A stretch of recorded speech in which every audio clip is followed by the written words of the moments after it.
الدوامة اللي كلنا وقعنا فيها، أبدأ إنجليزي ولا ألماني؟ أذاكر برمجة ولا أخد كورس إنجليزي؟ أتعلم جرافيك ولا ذكاء اصطناعي؟ أنزل أشتغل في شركة ولا أبدأ بصناعة محتوى؟ كل يوم أسئلة جديدة، وكل اختيار يفتح قدامك 10 اختيارات تانية. المشكلة الحقيقية مش في الاختيارات، المشكلة أعمق من كده بكتير. ازيكم، أنا نيهان وده بودكاست ليموناد. عملت البودكاست ده عشان أساعد البنات إنها تطور من نفسها ومن ذاتها بعيدا عن التنمية البشرية المزيفة، ويكون عندهم وعي. ودي سلسلة التشتت من ليمونادا، وهي هتكون عبارة عن حلقات منقسمة لأنواع التشتت، ومنها التشتت العاطفي، التشتت الخارجي، التشتت الرقمي، تشتت الاحتمالات، التشتت لكثرة المعلومات. والنهاردة هنتكلم عن تشتت الاحتمالات. تشتت الاحتمالات هو حالة بيبقى فيها العقل منشغل بعدد كبير من الخيارات والسيناريوهات الممكنة للمستقبل، فبيبدأ ينتقل بين احتمال واحتمال بدل ما يركز على اتجاه واحد. يعني بدل ما يكون عندك طريق واحد واضح، تلاقي قدامك 10 طرق وكل طريق له مميزات وعيوب، فبيبقى عقلك مشغول بمحاولة تقييم كل الاحتمالات، وده بيخلي الشخص بيشعر بالحيرة وعدم الوضوح، لأن كل اختيار يفتح قدامه أسئلة واحتمالات جديدة. مشكلتنا كجيل إننا عايشين في وقت فيه اختيارات ومعلومات أكتر من أي وقت فات. إحنا طول الوقت شايفين آلاف الاحتمالات قدامنا، ناس نجحت في مجالات مختلفة، كورسات لا تنتهي، تجارب أشخاص على السوشيال ميديا، وكل شخص بيقولك الطريق ده هو الصح. فبدل ما المعرفة والاختيارات تساعدنا، ساعات بتتحول لحمل على العقل.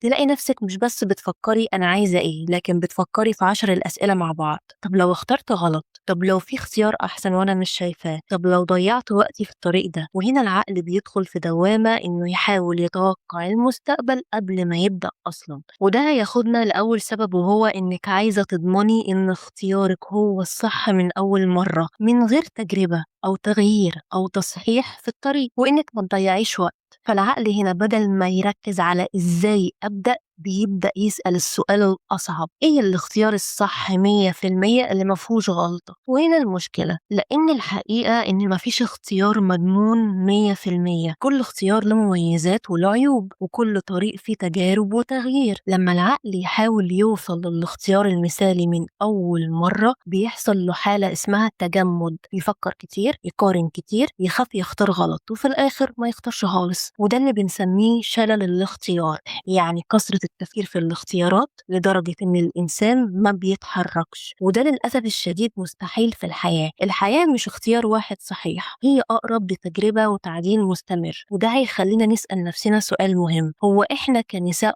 أصلا ليه بنخاف من التجربة؟ المشكلة مش إن النساء بيخافوا بطبيعتهم، لكن كتير منهم بيتربوا في بيئات بيكون فيها تمن الخطأ أعلى. من وإحنا صغيرين كتير مننا كبنات اتربينا على إن الغلط ممنوع، إن البنت لازم تختار الصح من أول مرة، لازم تقول الكلمة الصح، تاخد القرار الصح، تمشي في الطريق الصح، وكأن مفيش مساحة إنها تجرب تغلط أو تغير رأيها، وكأن النساء مفروض عليهم يعرفوا كل شيء عن نفسهم قبل ما يعيشوا أي تجربة أصلا. عشان كده كتير من البنات بيكبروا وهم حاسين إن أي قرار غلط ممكن يتحول لوصمة، وده بيخلي الخوف من الخطأ أكبر من الرغبة في التجربة. فنفضل واقفين مكاننا لأننا متخيلين إن أول اختيار لازم يكون الاختيار النهائي. لكن الحقيقة أنا جاية أقولك ما تخليش أفكار مجتمع مريض يهز صورتك عن نفسك. الفكرة اللي بتقول إن لازم تعرفي كل حاجة من أول مرة، وإن مفيش حق ترجعي في قرار أو تغيري اتجاهك أو تعرفي إنك اكتشفتي حاجة جديدة عن نفسك، دي فكرة بتخلي الإنسان يخاف يعيش قبل ما يخاف يغلط.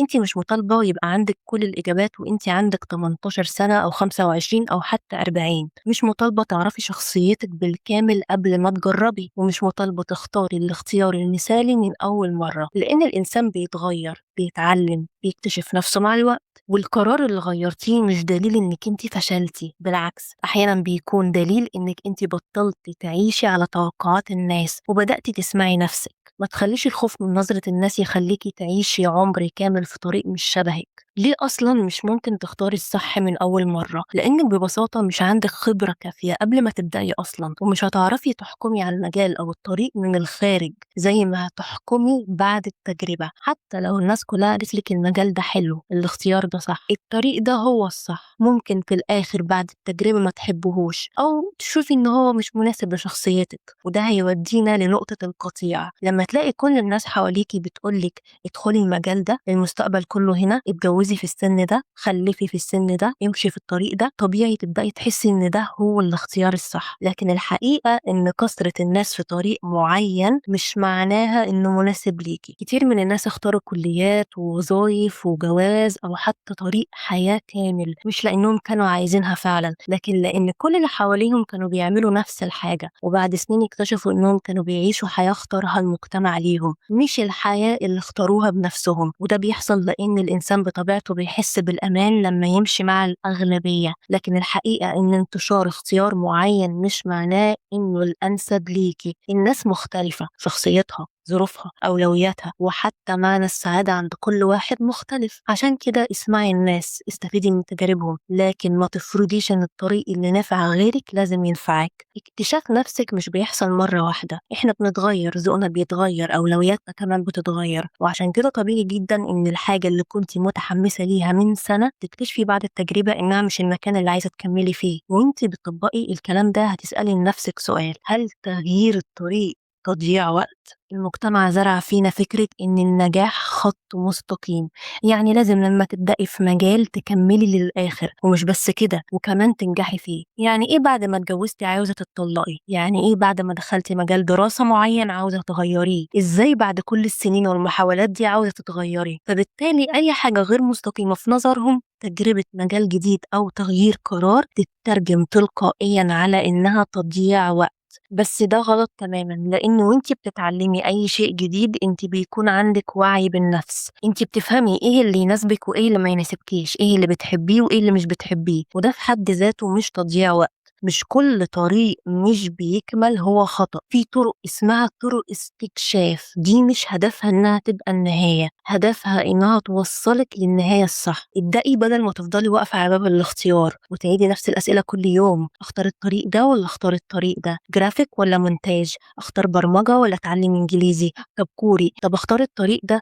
طب المجال ده ولا ابدأ في ايه اصلا؟ الحقيقة ان مفيش اجابة مضمونة هتيجي قبل ما تبدأي، التجربة نفسها هي اللي هتقولك تكملي ولا تغيري، مش التفكير من بعيد. طيب حلو، اجرب ازاي؟ تجربة صغيرة قابلة للتعديل، انت مش هتمضي عقد احتكار مع المجال او الطريق اللي هتختاريه. جربي تتعاملي مع الموضوع على انه فترة تعارف، بدل ما تسألي اختار ايه لباقي حياتي، اسألي هجرب ايه لمدة 30 يوم بس. انجليزي 30 يوم، برمجة 30 يوم، جرافيك 30 يوم. هنزل الشغل ده وهجربه، هختار الطريق ده وهجربه، من غير ضغط ان ده قرار العمر. بعد 30 يوم اسألي نفسك: هل انا بتقدم؟ هل عندي فضول اكمل؟ ايه هو شعورك في المجال ده؟ هل حاسه حالك فيه؟ لانك كده بتلغي حاجتين بيتعبوا الدماغ: ضغط انك لازم تختاري الصح من البداية، وخوف انك تغلطي، انك تكوني بتضيعي الوقت، وتستبدليهم بحاجة واحدة: تجربة صغيرة قابلة للتعديل. تاني حاجة هتساعدك وهي المراقبة، معناها ببساطة انك تراقبي تفكيرك وانتي بتتعلمي، مش بس تتعلمي لكن تلاحظي: انا فاهمة ولا لا؟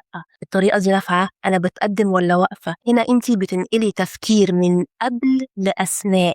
هنا تفكيرك قبل التعليم كان أنا هختار أفضل طريق من الأول، لكن تفكيرك أثناء التعليم أنا هجرب، هشوف وهعدل. وكمان في حاجة اسمها تركيز العقل. العقل البشري مش بيقدر يدي تركيزه الكامل لحاجتين كبار في نفس الوقت. شيلي من دماغك فكرة هتعلم برمجة الصبح وجرافيك بالليل، أو همشي في طريقين، لأن النتيجة هتكون إنك مش هتتقني ولا حاجة فيهم وهتتشتتي في الاتنين بدل ما تتقدمي في حاجة واحدة. المهم إنك تختاري اتجاه واحد في مرحلة واحدة وتديه وقت كفاية لحد ما تشوفي نتيجة حقيقية، وبعدها تقدري تكملي فيه أو تغيريه بناء على تجربتك.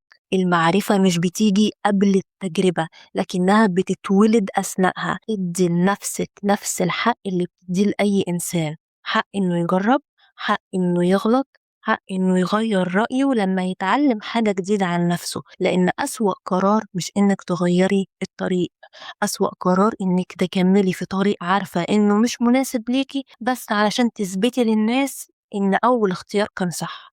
خلي الطريق نفسه هو اللي يجاوبك، مش التفكير من على بعد. مش لازم تختاري الصح من أول مرة، المهم إنك ما تبطليش إنك أنت تختاري. وافتكري إن في بنات كتير حوالين العالم لسه بيحاربوا عشان يكون عندهم حق الاختيار من الأساس. فلو عندك مساحة إنك تجربي وتكتشفي نفسك، ما تخليش الخوف أو كلام الناس يسحبوا منك الحق ده.